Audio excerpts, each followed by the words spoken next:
ये प्रिय बच्चे, आज तुम्हें यह संदेश बहुत ही खास कारणों से प्रदान किया जा रहा है। तुम जिस प्रकार की दुविधा में उलझे हुए हो, जिस तरह के हाव भाव से तुम इस समय अपने जीवन को जी रहे हो, वह अत्यंत ही विचार का विषय है। प्रिय बच्चे, मुझे भली भांति ज्ञात है कि तुम्हारे जीवन में भी परिस्थितियां कैसा रुख मोड़ रही है। तुम किस प्रकार से एक ऐसे भंवर जाल में फंसते चले जा रहे हो जिसे निकल पाना तुम्हारे लिए थोड़ी चिंता वाली बात है। लेकिन ऐसे पल में मैं तुम्हें यह बताना चाहता हूँ कि तुम्हें हर हाल में समय के महत्व को समझना होगा। चाहे परिस्थिति कुछ भी हो जाए, चाहे कुछ तुम्हारे पक्ष में हो रहा हो अथवा सब कुछ तुम्हारे विपक्ष में हो रहा हो, क्यों ना हो रहा हो, तुम्हें समय के महत्व को समझना ही होगा।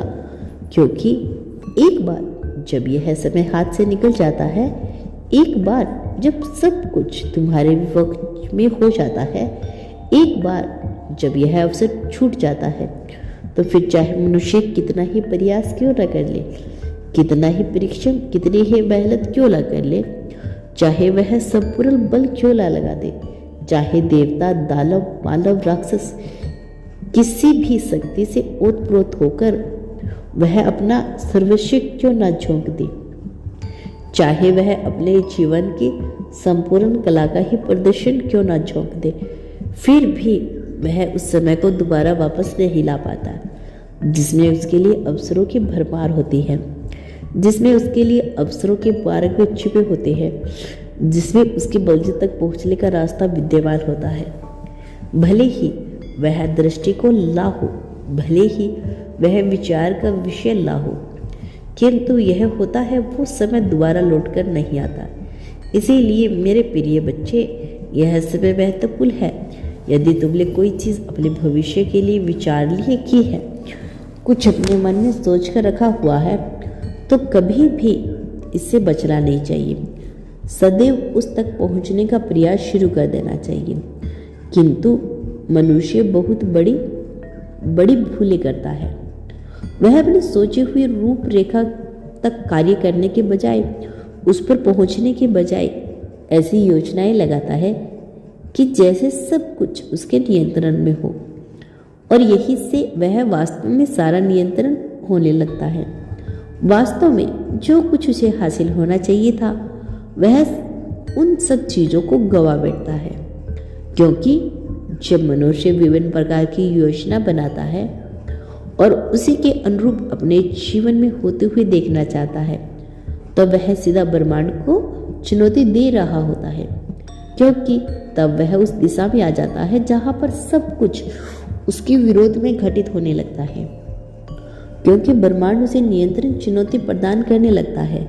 जब मनुष्य धारा के विपरीत बहने का प्रयास करता है, तो उसे बहुत ही ज़्यादा परिश्रम करना पड़ता है, भले ही वह अपनी मंजिल तक पहुँचे अथवा ना पहुँचे, किंतु उसके प्रयास में लगातार वृद्धि होती रहती है।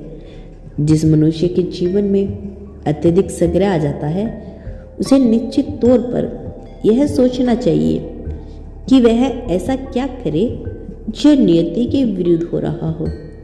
क्योंकि नियति की धारा के अनुकूलन बहने वाला मनुष्य को सदैव समर्थन ही प्राप्त होता है। तुम्हारे जीवन में जब भी तुम्हें मुश्किलों में फंसे हुए हो, तुमने प्रार्थना की और उन क्षणों में तुमने जो मांगा वह हासिल हो गया। लेकिन तुम उन क्षणों में केवल तत्कालीन समस्या का समाधान ही मांगते आए हो।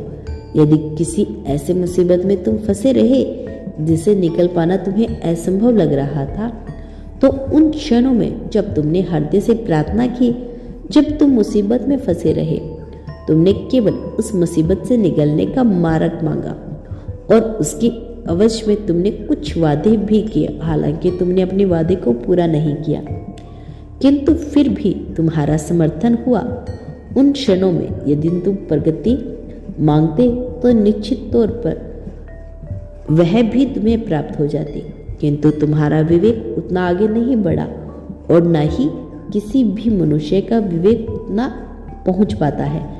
लेकिन मेरे बच्चे, तुम अवसरों की बरसात इसलिए हो रही है क्योंकि तुम नेक दिल मनुष्य हो, तुम्हारा हृदय सच्चा है, तुम पवित्र आत्मा हो, तुम दिव्य आत्मा हो, तुम पूर्णता से भरे हो और इसी वजह से तुम पर कृपा बरस रही है।